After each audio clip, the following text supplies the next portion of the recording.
کے آخر سے لائن نمبر سورۃ انعام کی آیت نمبر 72 سے اعوذ باللہ من الشیطان الرجیم بسم اللہ الرحمن الرحیم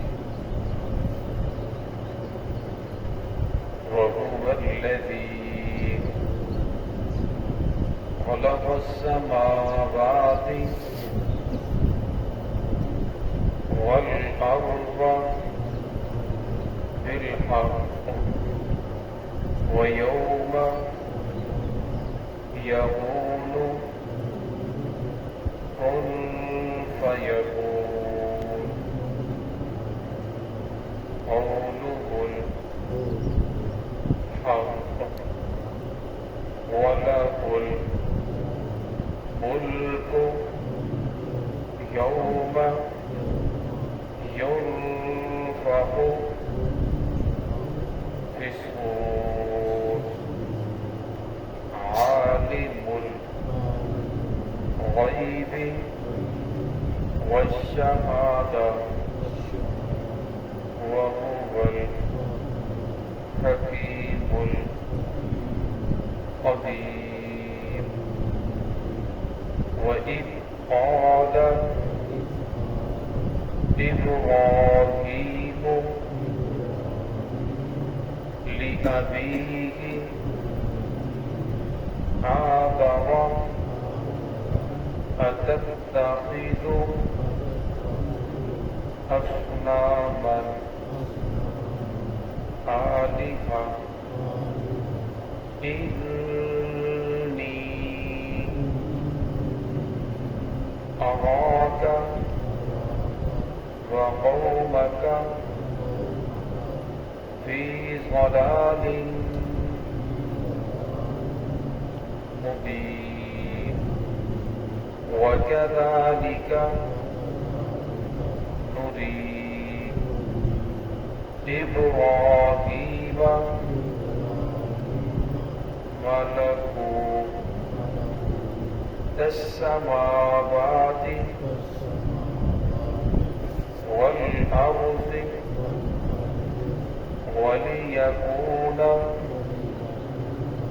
من الموقنين.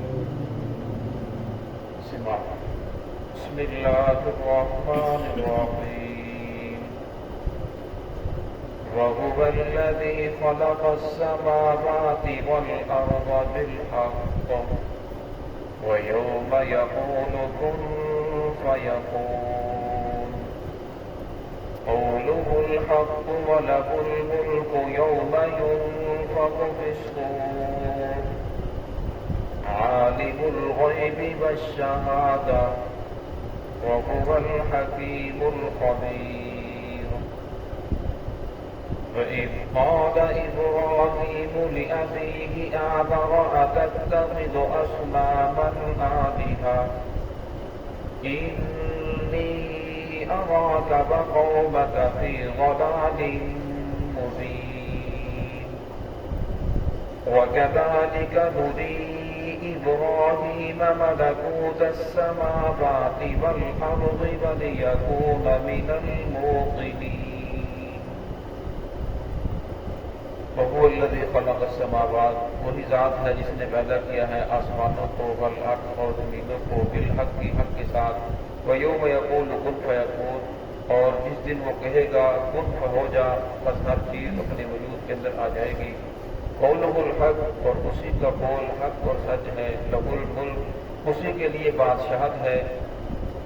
یوم ینفخ فی الصور جس دن پھونکا جائے گا صور میں. عالم الغیب والشہادہ اور وہ جاننے والا ہے غیب کو اور حاضر کو. وہو الحکیم الخبیر اور وہ حکمت والا بھی ہے خبر رکھنے والا بھی ہے. وَإِذْ قَالَ إِبْرَاهِيمُ جب کہا ابراہیم علیہ السلام نے لِأَبِيهِ اپنے باپ کو آزر اپنے باپ آزر کو أَتَتَّخِذُ أَصْنَامًا آلِهَةً کہ تو نے بنا لیا ہے ان مورتیوں کو خدا الہ بنا لیا ہے.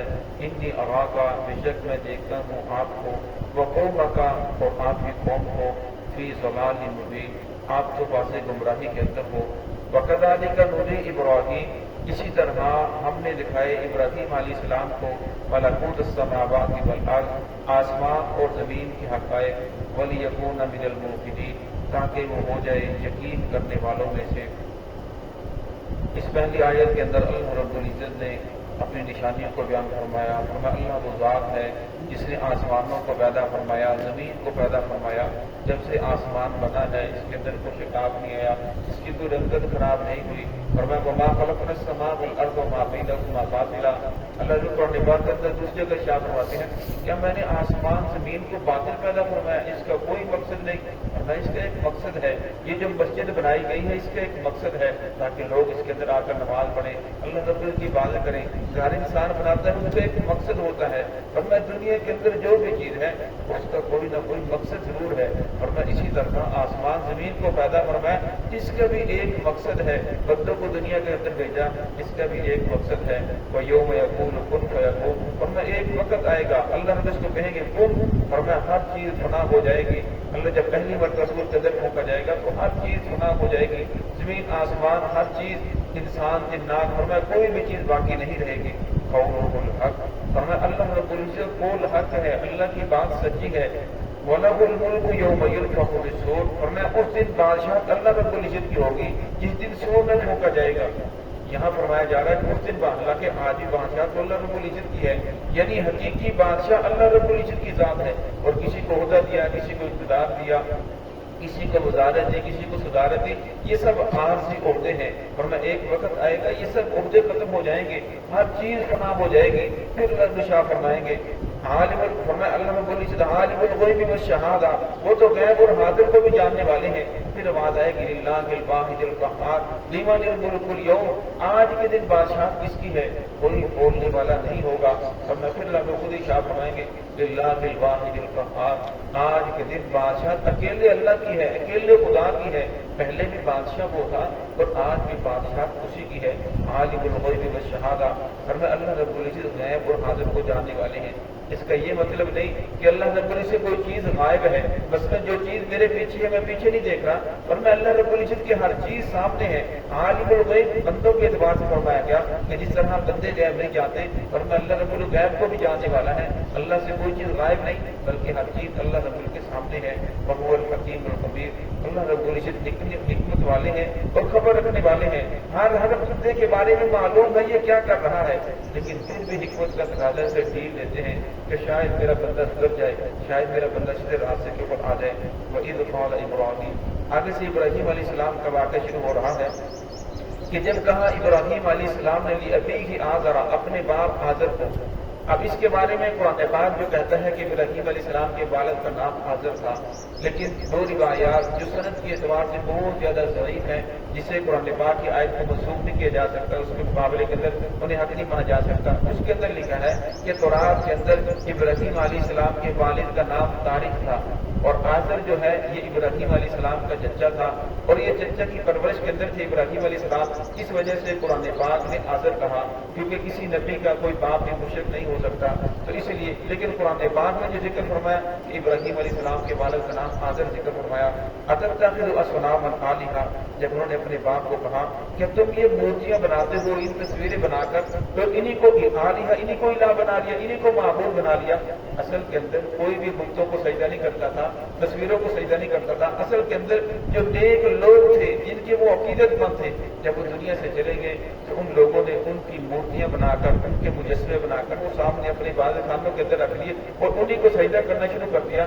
اصل کے اندر وہ سجدہ ان نیک لوگوں کو کرتے تھے، لیکن مورتی اس اللہ والے کے سامنے موجود تھی۔ مورتی ابراہیم علیہ السلام کی رکھی ہوئی تھی، مورتی اسماعیل علیہ السلام کی رکھی ہوئی تھی۔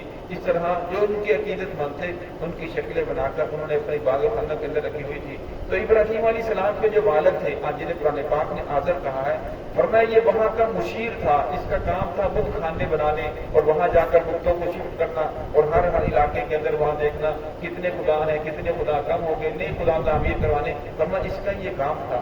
تو ابراہیم علیہ السلام نے سب سے پہلے اپنے باپ کو سمجھایا، اس لیے فرمایا کہ انسان جب بھی دعوت کا آغاز کرے تو سب سے پہلے اپنے گھر سے کرے، اب مانے نہ مانے یہ تو علیحدہ کی بات ہے، محمد الرسول اللہ صلی اللہ علیہ وسلم کے آپ صلی اللہ علیہ وسلم کے چچے نے نہیں مانا، کتنے رشتے دار ہیں جن لوگوں نے آپ صلی اللہ علیہ وسلم کے دین کو قبول نہیں کیا، لیکن فرمایا دعوت کا آغاز انسان کو اپنے گھر سے کرنا چاہیے۔ فرمایا ایسا نہ ہو کہ انسان باہر تو دعوت دیتا پھرے اور گھر کے اندر سود کھا رہی ہو، گھر کے اندر جوا چل رہا ہو، گھر کے اندر بری عادات کے اندر مبتلا ہو۔ فرمایا جب بھی کسی کو انسان دعوت دینے کے لیے جاتا ہے تو وہ دیکھتا ہے یہ جو مجھے تو دعوت دے رہا ہے اس کا خود کردار کیسا ہے، اس کے گھر والوں کا کردار کیسا ہے، یہ خود راہ کس راستے کے اوپر چل رہا ہے۔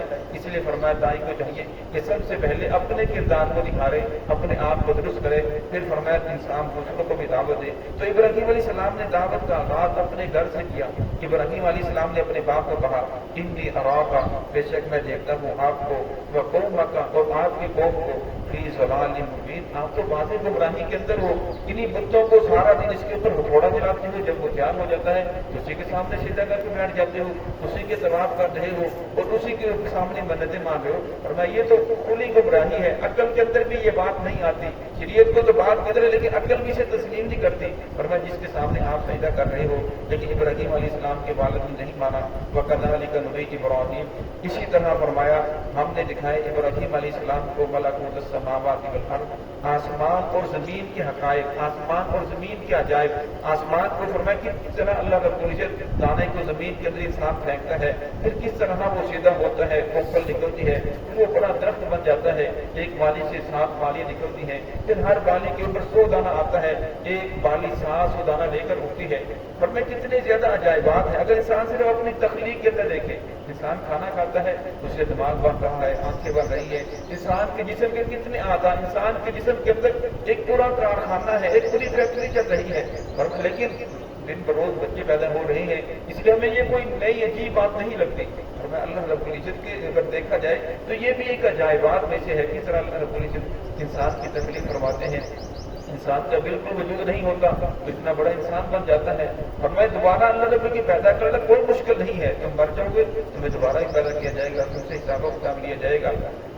ابراہیم علیہ السلام کو فرمایا اللہ رب العزت نے آسمان زمین کے عجائبات دکھائے، وَلِيَكُونَ مِنَ الْمُوقِنِينَ، تاکہ وہ ہو جائے یقین کرنے والوں میں سے۔